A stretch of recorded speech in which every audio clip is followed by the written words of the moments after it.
Times देख रहे हैं आप। मैं हूं आपके साथ पलक शर्मा। वक्त हो गया है उत्तर प्रदेश उत्तराखंड की बड़ी खबरों का, तो आइए रुक करते हैं इन प्रमुख खबरों की ओर, जहां पहली खबर नैनीताल से है। काला ढूंगी बस स्टैंड पर जाम का जाम, जिम्मेदारों की अनदेखी से बढ़ रही परेशानी। बसों की वजह से घेर कर खड़े हो जाते हैं निजी वाहन।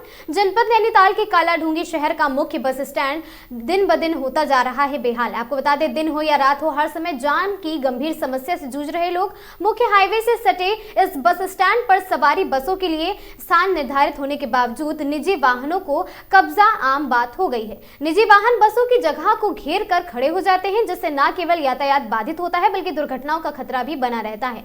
बस स्टैंड पर जाम की स्थिति इतनी विकट हो जाती है कि यात्रियों को बस में चढ़ने उतरने में काफी दिक्कतों का सामना करना पड़ता है। ज्यादा परेशानी भी उठानी पड़ती है स्कूल जाने वाले बच्चों, बुजुर्गों और मरीजों को। साथ ही गौर करने वाली बात यह है कि काला ढूंगी नगर पालिका प्रशासन के द्वारा हर वर्ष बस स्टैंड के लिए भारी भरकम धनराशि ठेका दिया जाता है।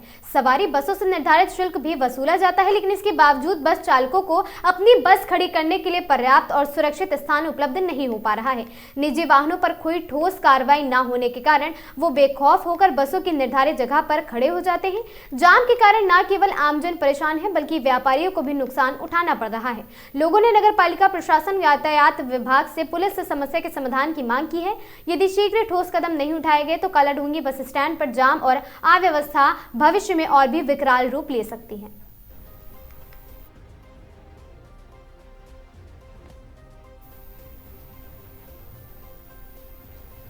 खबर ऋषिकेश से है। जैसे जैसे सर्दी का सितम बढ़ रहा है, वैसे वैसे ऋषिकेश और आसपास के सभी इलाकों में रात को सन्नाटा बढ़ता जा रहा है। ऐसे में आपराधिक वारदातों के होने की आशंका बढ़ जाती है, इसीलिए पुलिस ने रात्रि गश्त को तेज कर दिया है। संदिग्धों पर भी पुलिस पैनी नजर रख रही है। पुलिस का कहना है, यदि कोई व्यक्ति अपने घर को अकेला छोड़कर बाहर जा रहा है तो इसकी सूचना नजदीकी थाना चौकी पुलिस को जरूर दे। संदिग्ध दिखाई देने पर भी जानकारी पुलिस के कंट्रोल रूम 112 को जरूर दे। और साथ ही मुनिकीरेती के इंस्पेक्टर प्रदीप चौहान ने बताया कि पुलिस कप्तान आयुष अग्रवाल के निर्देश पर रात को गश्त तेज कर दी गई है। कैलाश गेट, तपोवन और ढालवाला भद्रकाली क्षेत्र में पुलिस चेकिंग भी कर रही है। सीसीटीवी कैमरों से क्षेत्र के चप्पे चप्पे पर नजर रखी जा रही है। रात में ठेले लगाने वालों को भी निर्देश दिए गए हैं कि वह अनावश्यक रूप से किसी को अपने पास बैठने ना दे। यदि कोई सामाजिक तत्व दिखता है तो पुलिस को बताएं। और साथ ही कैलाश गेट चौकी प्रभारी राजेंद्र रावत ने देर रात अपने क्षेत्र की सुरक्षा व्यवस्था का मुआयना भी किया है। और साथ ही पुलिस जो टिप्स दे रही है वह जनहित में है।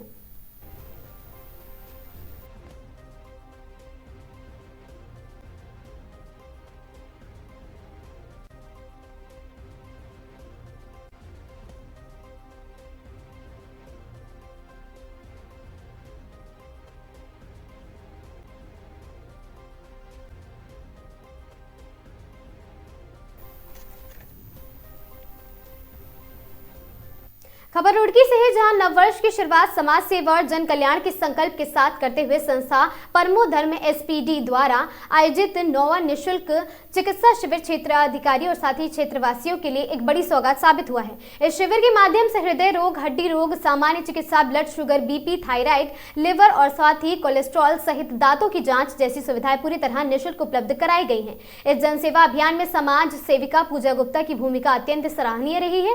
पूजा गुप्ता लंबे समय से सामाजिक कार्यों में सक्रिय रहते हुए महिलाओं, बुजुर्गों और जरूरतमंद ग्रामीणों के लिए स्वास्थ्य, शिक्षा एवं जन कल्याण के क्षेत्र में लगातार कार्य करती आ रही हैं। ग्रामीणों का कहना है कि ऐसे जनप्रतिनिधि समाज के लिए प्रेरणा है, जो राजनीति से ऊपर उठकर सेवा को प्राथमिकता देते हैं। यह शिविर न केवल स्वास्थ्य सेवा का माध्यम बना है बल्कि समाज में सहयोग, सेवा और समर्पण की मिसाल पेश कर गया।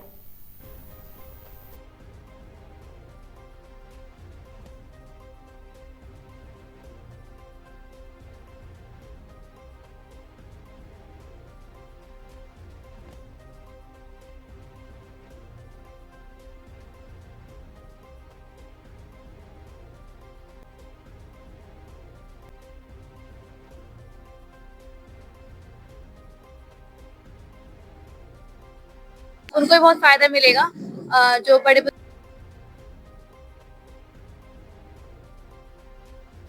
ये कैंप जो लगाए बहुत अच्छा लगाया हुआ है, इससे यहाँ के जो हमारे जो नियर के स्कूल्स हैं उनको भी बहुत फायदा मिलेगा। जो बड़े बुजुर्ग रहते हैं उनको भी, क्योंकि कई लोग ऐसे होते हैं जो जा नहीं पाते दूर और जिनको पता भी नहीं होता है, तो उसके बारे में जानकारी भी हो जाती है एक तरीके से और थोड़ा बहुत बता भी देते हैं। और काफी चीजें में फायदा मिल जाता है। सुविधाएं मतलब कि जैसे कि आपकी कैल्शियम का टेस्ट हो रहा है, यहाँ पे दांतों का भी चेकअप किया जा रहा है, ब्लड टेस्ट किया जा रहा है, बीपी चेक किया जा रहा है, जो कि बहुत बहुत अच्छा है बच्चों के लिए भी, बड़ों के लिए भी, और हर एज के लिए है ये, लिमिटेड एज के लिए नहीं है। कोई भी आ सकता है यहाँ पर, और पास के भी लोग आ सकते हैं, कि मतलब कोई वो नहीं है कि रिस्ट्रिक्शन नहीं है किसी के लिए भी कि लिमिटेड लोग ही आए, कोई भी आ सकता है। और यहाँ पे ये जय कृष्ण पटवी स्कूल में लगाया गया है कैंप, और बिल्कुल साथ देना चाहिए, क्योंकि ये उनके हित के लिए ही लगाया गया है, उनके अच्छे के लिए ही लगाया गया है, उनके बारे में सोच के कुछ ये लगाया गया है। आपका क्या नाम? देखिए, ये कैंप संस्था सेवा प्रमोद धर्म द्वारा मिलके लगाया गया है खंजरपुर में। और एक कोशिश है कि जहां तक चिकित्सा का शिविर नहीं किसी ने लगाया या नहीं अभी पहुंच पाई है सुविधा, वहां सुविधा ये पहुंचाई जाए, क्योंकि बहुत सर्दी हो रही है, बहुत सारे बुजुर्ग होते हैं या महिलाएं होती हैं कि ठंड में नहीं जा पाती, तो ये है कि यहाँ आकर कम से कम वो अपनी बीमारियों को पता कर ले। कई बार छोटी सी बीमारी बहुत बड़ी रूप धारण कर लेती है, और उस बीमारी को अगर पहले से पता चल जाए तो वहीं की वहीं खत्म हो जाती है। तो उसी की कोशिश है कि जगह जगह शिविर लगा के लोगों को सुविधाएं पहुंचाई जाए और उनकी समस्याओं का समाधान किया जाए। कैंप के द्वारा क्या क्या सुविधा है लोगों को? देखिए, आज हमारे बीच जो दांतों के लिए डॉक्टर वत्सल गुप्ता आए हुए हैं, और इसके अलावा मैक्स हॉस्पिटल से देहरादून से आए हैं जो कि हृदय के कर रहे हैं। इसके अलावा बीपी जांच हो रहा है, आपका शुगर जांच हो रहा है, कोलेस्ट्रॉल का जांच है। इसके अलावा आपके लीवर के काफी ब्लड चेकअप हो रहे हैं, और फिजिशियंस आए हुए हैं। तो आप देखेंगे यहाँ पे मशीन आई है जिसमें आपका कैल्शियम की जांच हो रही है, आपकी हड्डियों की जांच हो रही है, और ये छोटी छोटी जांचों से ही बहुत सारी समस्याओं का समाधान हो जाता है। तो मैं सभी से कहूंगी, जहां भी शिविर लगते हैं वहां जरूर पहुंचिए, क्योंकि सुविधा आप लोगों के लिए ही लगाई गई है, और हमारी तो कोशिश है कि आप लोग इस सुविधा का लाभ उठाएं, तो बीमारी से छुटकारा मिल पाएगा हमारी रुड़की को। आगे भी मुहिम? बिल्कुल, ये मुहिम पहले से लेकर शुरू कर रखी है, आगे भी ऐसे ही जारी रहेगी। और आप लोगों को साथ, हमें साथ चाहिए, क्योंकि अगर आप लोग आकर ऐसे शिविरों में चेकअप नहीं कराएंगे तो इन शिविरों का हमें लगवाने का कोई फायदा नहीं होगा। तो आपसे तभी तो कहूंगी मैं कि जरूर जाइए, कहीं भी शिविर लगते हैं चेकअप जरूर करवाइए। देखिए, संस्था सेवा परमो धर्म के द्वारा जो है ये कैंप लगाया गया है, जो आज खंजरपुर में चल रहा है, और मैं यहाँ पे सभी लोगों को बहुत बहुत बधाई देता हूँ कि उन्होंने इतना अच्छा आयोजन यहाँ पर किया है, जिससे लोगों को जो है एक स्वास्थ्य कैंप की बहुत आवश्यकता थी। यहाँ पे फ्री में जो है ब्लड टेस्ट हो रहे हैं, कई सारी जांचें फ्री में हो रही हैं, दवाइयाँ भी दी जा रही हैं, कई सारी चीज़ों की जो फ्री में दी जा रही है, और मैक्स हॉस्पिटल के द्वारा, मैक्स पैथोलॉजी लैब के द्वारा ये कैंप चालू हुआ है। तो मैं बहुत बहुत बधाई के पात्र हैं अध्यक्ष रोहित पुरी भी, इसके संस्था सेवा प्रमोद धर्म के, और सारी जो कमेटी है उनकी, वो भी बहुत बहुत बधाई के पात्र हैं। और लगातार ये कैंप, ऐसे कैंप जो हैं ये लगातार लगाते रहते हैं। हमने देखा है कि जो कांवड़ शिविर होता है वो भी लगाते हैं ये, और वो भी बहुत अच्छा लगाते हैं। उसमें दवाइयों के वितरण के साथ साथ प्रसाद रूपी भोजन भी जो है वितरण चलता है, और 6 से 7 दिन का कैंप होता है। तो मैं पूरी संस्था को, और क्योंकि मैं उसमें संरक्षक भी हूँ, तो अपने आप को भी इस बात के लिए सुनिश्चित करता हूँ कि भाई जैसे आज 3 तारीख है पहले साल की, हमने खंजरपुर में लगाया, कोशिश करेंगे कि अगले महीने, उससे अगले महीने दूसरी जगह कैंप लगाएंगे, और ब्लड कैंप भी लगाएंगे, जिससे जो है लोगों को सुविधाएं मिल सके। सच सुविधा यहाँ लोगों को दी जाए। खंजरपुर में बहुत अच्छे जो एक्सपीरियंस के डॉक्टर और बड़े बड़े डॉक्टर आ रहे हैं, और सभी तरह का मतलब उनका मतलब ट्रीटमेंट दिया जाएगा, और टेस्ट भी लिए जाएंगे। और इसके अलावा सचिन भाई आज ही कोई बात नहीं है, भाई कोई नई बात या एक नया ही कैंप लगाया, ये तो मतलब 2 महीना कहीं ना कहीं कैंप लगवाते रहते हैं, और मरीजों को मतलब बहुत सुविधा मिलती है। सबसे बड़ी बात यह हो कि रुड़की के अंदर पैसा तो भाई सभी पे हो जा, पर इतनी सादगी और इतनी सज्जनता, मतलब जितनी सचिन भाई में, कई लाख आदमियों में इतनी पैदा होती है जितनी सचिन भाई के अंदर हो। और जो मिसेज पूजा गुप्ता, मैं जो अपनी आंखों से देखी बात, एक मोहताज था, ना हाथ था ना पैर थे, गड्डी से जो सड़क पर चल रहा था, बहुत पब्लिक थी उसके साथ, उसमें से निकल को पूजा गुप्ता ने सबसे पहले उसके 5 हुई, और उसके सिर पर हार रखवाया, और उससे दुआएं ली। दोनों देखो कितनी बड़ी सज्जनता उसके अंदर, मतलब तो ये चीज सब देखी जाती है। और बहुत ही सज्जन, जितनी तारीफ कर ले सचिन भाई की और पूजा गुप्ता की, इतनी हमारे लिए कम है।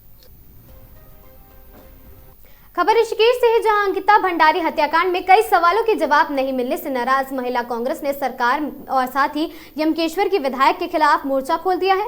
कांग्रेस महिला मोर्चा की प्रदेश अध्यक्ष ज्योति रेतेला के नेतृत्व में महिला कांग्रेसियों ने ऋषिकेश स्थित विधायक रेणु बिष्ट के आवास का घेराव करने का प्रयास किया। सूचना मिलते ही पुलिस सक्रिय हुई है और घेराव करने जा रही है। प्रदर्शनकारी महिलाओं को रास्ते में रोक दिया और पुलिस की कार्रवाई से प्रदर्शनकारी भड़क गई और उन्होंने सड़क पर बैठकर सरकार के खिलाफ नारेबाजी शुरू कर दिया। आरोप लगाया कि सरकार जब जब डरती है तब तक पुलिस को आगे करती है। महिला कांग्रेस की प्रदेश अध्यक्ष ने कहा कि अंकिता भंडारी हत्याकांड में आज तक विधायक रेणु बिष्ट ने एक शब्द नहीं कहा। इसके अलावा वीआईपी कौन है, इसका जवाब भी सरकार ने नहीं दिया। हत्याकांड में गट्टू कौन है और साथ ही अब इसका जवाब मिलना भी बाकी है। सवाल उठाया कि यदि सरकार अंकिता को पूर्ण रूप से न्याय दिलाना चाहती है तो सीबीआई जांच करने से क्यों डरती है। प्रदेश अध्यक्ष का कहना है कि जब तक सरकार उनके सवालों के जवाब नहीं देगी तब तक ऋषिकेश ही नहीं बल्कि पूरे देश में इस प्रकार के आंदोलन किए जाते रहेंगे।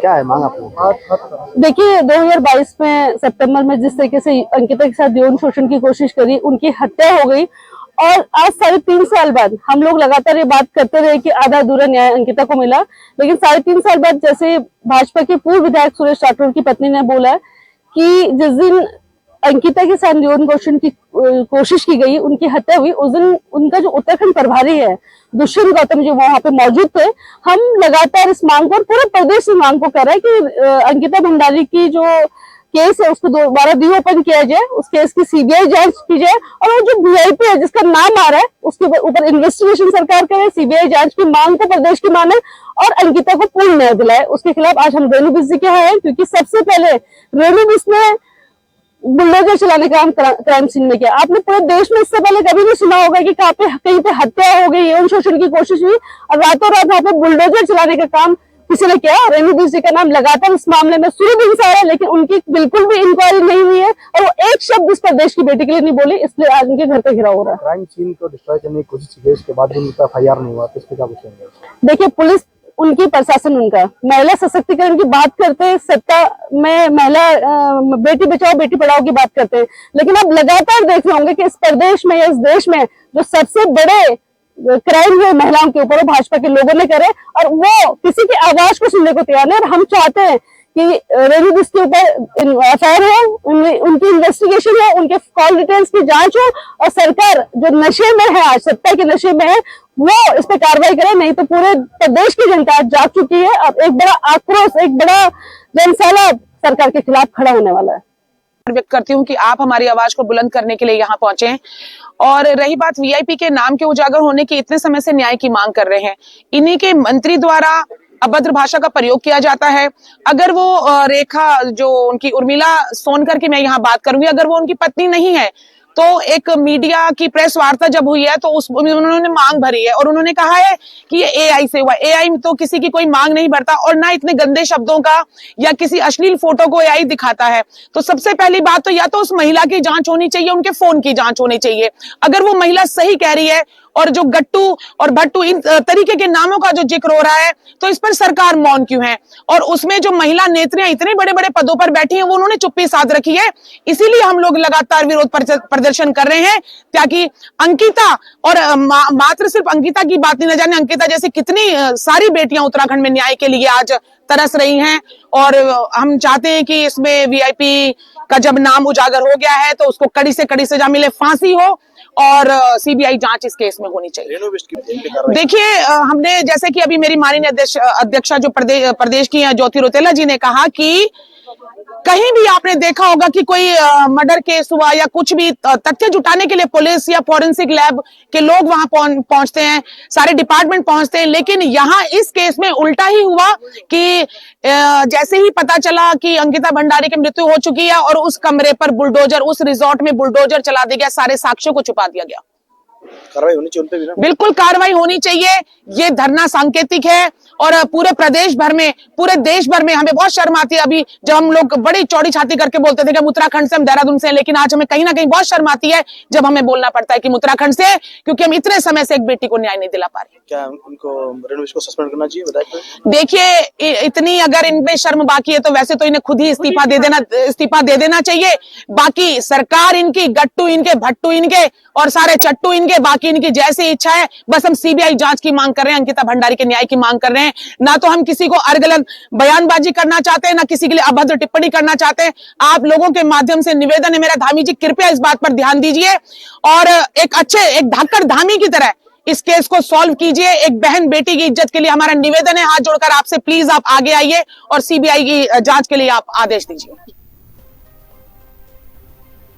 खबर सीतापुर से है, जहां मवेशी से टकराई वंदे भारत ट्रेन, टक्कर से मवेशी घायल, ट्रेन का अगला हिस्सा हुआ क्षतिग्रस्त। अटरिया स्टेशन पर 20 मिनट तक खड़ी रही वंदे भारत, क्षतिग्रस्त हिस्से को रस्सी से बांधकर गंतव्य को किया गया रवाना। हादसे के बाद ट्रेन यात्रियों में रहा अफरा तफरी का माहौल। लखनऊ से सहारनपुर जा रही थी वंदे भारत 26504, अटरिया थाना क्षेत्र के नीलगांव क्रॉसिंग संख्या 39C पर हुआ यह हादसा।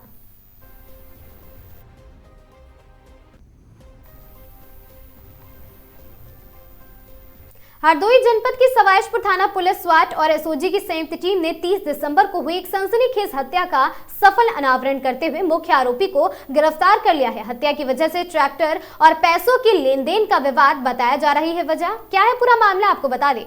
बीती 30 दिसंबर 2025 को सवाईशपुर थाना क्षेत्र के ग्राम कन्हारी निवासी विपिन कटियार ने पुलिस को सूचना दी थी कि गांव के बाहर खेत में बने छप्पर में सो रहे उनके भाई नितिन उर्फ गोविंद की किसी अज्ञात व्यक्ति ने हत्या कर दी है। इस सूचना पर पुलिस ने तत्काल मुकदमा अपराध संख्या 231/25 धारा 103(1) BNS दर्ज कर जांच शुरू कर दी है। पुलिस की कार्रवाई और घटना की गंभीरता को देखते हुए पुलिस अधीक्षक हरदोई ने घटनास्थल का निरीक्षण किया और खुलासे के लिए सवाईशपुर पुलिस के साथ स्वाट, सर्विलांस और एसओजी टीम को लगाया। तकनीकी साक्ष्य और मुखबिर की सूचना के आधार पर पुलिस ने आरोपी गौरव सिर्फ और साथी उर्फ भोला सिंह निवासी ग्राम फतेहपुर थाना सवाईशपुर को गिरफ्तार कर लिया है। पुलिस ने आरोपी के पास से हत्या में इस्तेमाल किया गया मफलर भी बरामद किया है। हत्या क्यों हुई? जी हां, आपको बता दें, हत्या की वजह यह है, पुलिस द्वारा की गई पूछताछ में आरोपी गौरव सिंह ने अपना जुर्म कबूल करते हुए बताया कि मृतक नितिन उर्फ गोविंद ने अपना ट्रैक्टर आपसी और आरोपी गौरव के पिता के पास गिरवी रखकर कुछ पैसे उधार लिए थे। घटना वाली रात मृतक ने गौरव सिंह से कहा कि मेरा ट्रैक्टर वापस कर दो, मैं धीरे धीरे पैसे वापस कर दूंगा। इसी बात को लेकर दोनों में कहासुनी हो गई। विवाद इतना बढ़ गया कि गौरव सिंह ने गुस्से में आकर नितिन की हत्या कर दी।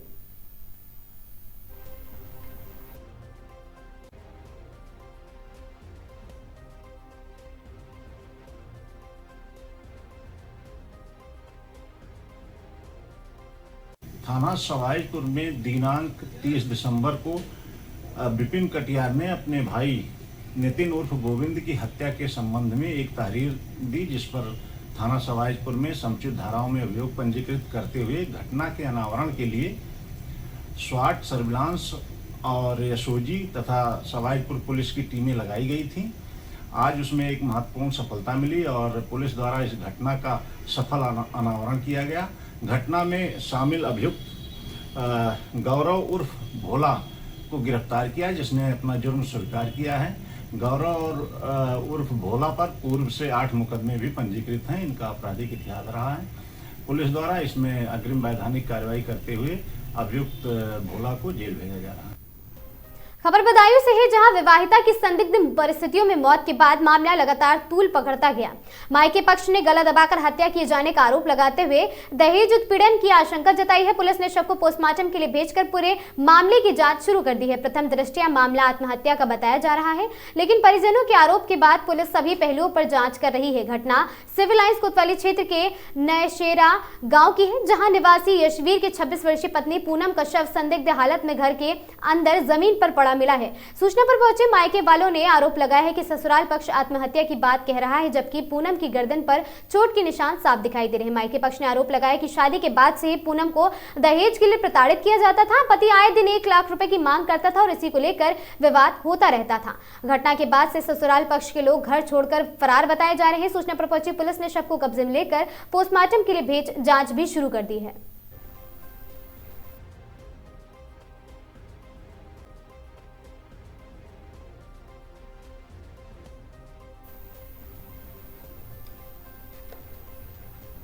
बरेली के फरीदपुर विधानसभा क्षेत्र में भाजपा विधायक प्रोफेसर डॉक्टर श्याम बिहारी लाल के असामयिक निधन पर प्रदेश के मुख्यमंत्री योगी आदित्यनाथ शनिवार को बरेली पहुंचे। सुबह करीब 10:30 बजे मुख्यमंत्री शक्तिनगर कॉलोनी स्थित दिवंगत विधायक के आवास पर पहुंचे हैं, जहां उनके पार्थिव शरीर पर पुष्प अर्पित कर भावभीनी श्रद्धांजलि दी। मुख्यमंत्री योगी आदित्यनाथ ने शोकाकुल परिजनों, पत्नी, पुत्र और पुत्रियों से मुलाकात कर उन्हें ढांढस बंधाया। उन्होंने कहा कि श्याम बिहारी लाल का निधन न केवल उनके परिवार बल्कि पूरे फरीदपुर क्षेत्र के लिए और साथ ही भाजपा संगठन के लिए एक गहरी क्षति है। मुख्यमंत्री लगभग 15 मिनट तक आवास पर रुके और दिवंगत विधायक के योगदान को याद किया। उल्लेखनीय है कि शुक्रवार को प्रोफेसर डॉक्टर श्याम बिहारी लाल सर्किट हाउस में आयोजित पशुधन मंत्री धर्मपाल सिंह की बैठक में शामिल हुए थे। बैठक के उपरांत भोजन के दौरान अचानक उनकी तबीयत बिगड़ गई। उन्हें तत्काल चिकित्सा सुविधा उपलब्ध कराने का प्रयास किया गया, लेकिन करीब 1 घंटे बाद उनका निधन हो गया। चिकित्सकों ने मौत का कारण हृदयघात बताया है और विधायक के निधन की खबर से पूरे क्षेत्र में शोक की लहर दौड़ गई।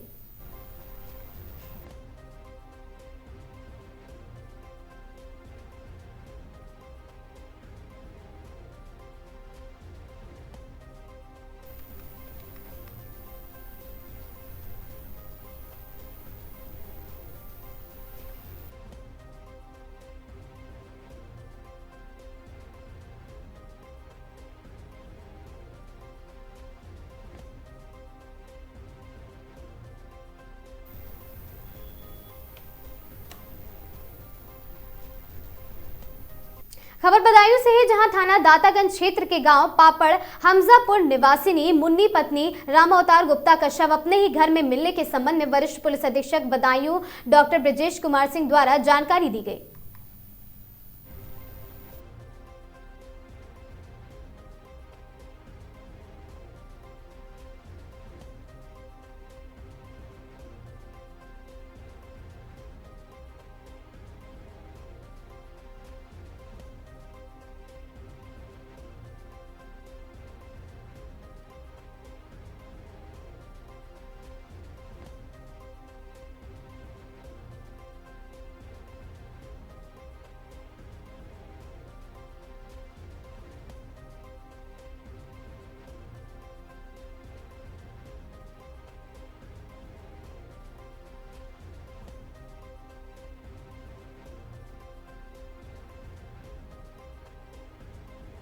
मुन्नी नाम की महिला 65 वर्षीय है।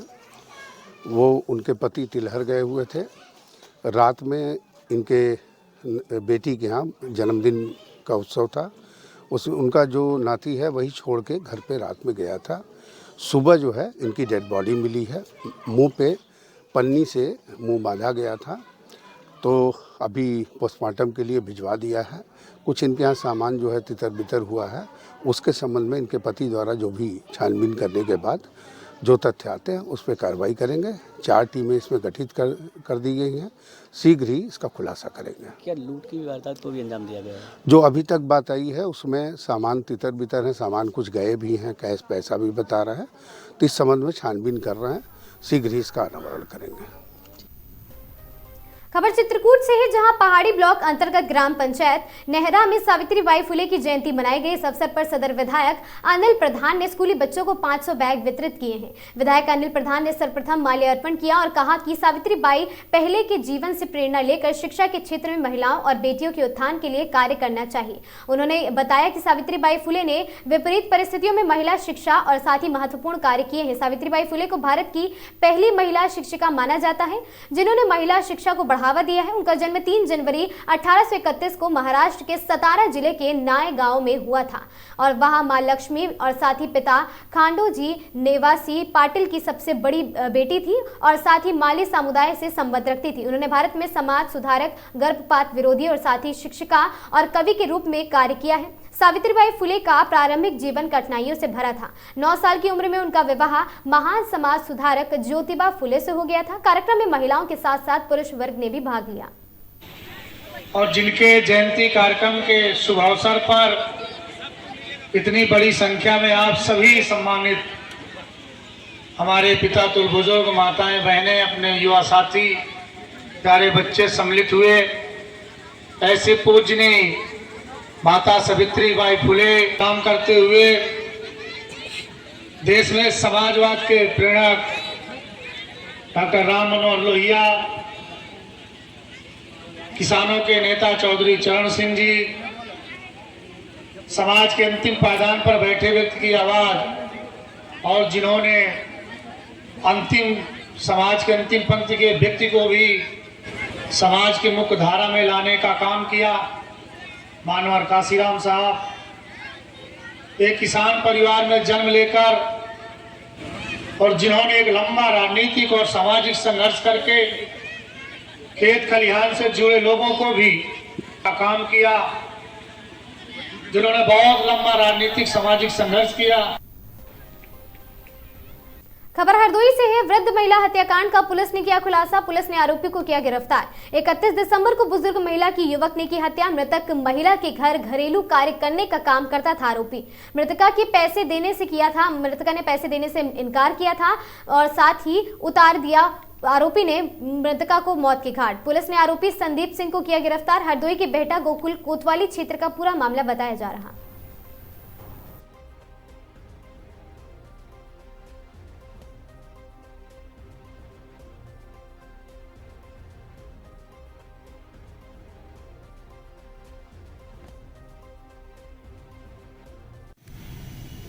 31 दिसंबर को थाना बेहटा गोकुल पर अजीत उर्फ दारा ने अपनी सौतेली मां सावित्री, जिनकी उम्र करीब 60 साल थी, उनकी हत्या के संबंध में तहरीर दी, जिस पर समुचित धाराओं में अभियोग पंजीकृत करते हुए स्वाट, सर्विलांस और एसओजी तथा बेहटा गोकुल की पुलिस को लगाया गया था।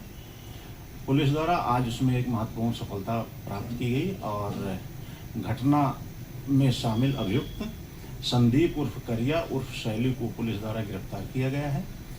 पूछताछ में यह तथ्य प्रकाश में आया कि संदीप उर्फ करिया मृतका सावित्री देवी से पैसे की मांग कर रहा था। पैसे न देने पर उसने उनका गला पहले दबाया, बाद में पास में पड़े तार से उनका गला कस दिया, जिससे उनकी मौत हो गई। पुलिस द्वारा अभियुक्त को गिरफ्तार कर वैधानिक कार्रवाई करते हुए जेल भेजा जा रहा है। श्रीमान पुलिस अधीक्षक महोदय अमरोहा श्री अमित कुमार आनंद के निर्देशन में श्रीमान अपर पुलिस अधीक्षक महोदय अमरोहा श्री अखिलेश भदौरिया के निकट पर्यवेक्षण व श्रीमान क्षेत्र अधिकारी नगर श्री अभिषेक यादव सर्किल महोदय व श्रीमान थाना अध्यक्ष कोमल तोमर तथा थाना रजबपुर अमरोहा के पर्यवेक्षण में थाना रजबपुर पुलिस द्वारा 2 अभियुक्त, पहला हर्ष कुमार पुत्र चमन सिंह निवासी ग्राम हाकमपुर थाना रजबपुर जनपद अमरोहा उम्र 18 वर्षीय, दूसरा संदीप कुमार पुत्र मुरारी सिंह उम्र 18 वर्षीय निवासी ग्राम पंचायत हाकमपुर थाना रजबपुर जनपद अमरोहा संबंधित अंतर्गत धारा 170/126/135 BNS तथा थाना रजबपुर जिला अमरोहा में गिरफ्तार शुदा अभियुक्त माननीय न्यायालय अमरोहा उसको भेज दिया गया है। और साथ ही आपको बता दें गिरफ्तार करने वाली टीम में उप निरीक्षक श्री संदीप कुमार थाना रजबपुर जिला अमरोहा और साथ ही हेड कांस्टेबल 350 अमित कुमार थाना रजबपुर जिला अमरोहा शामिल रहे।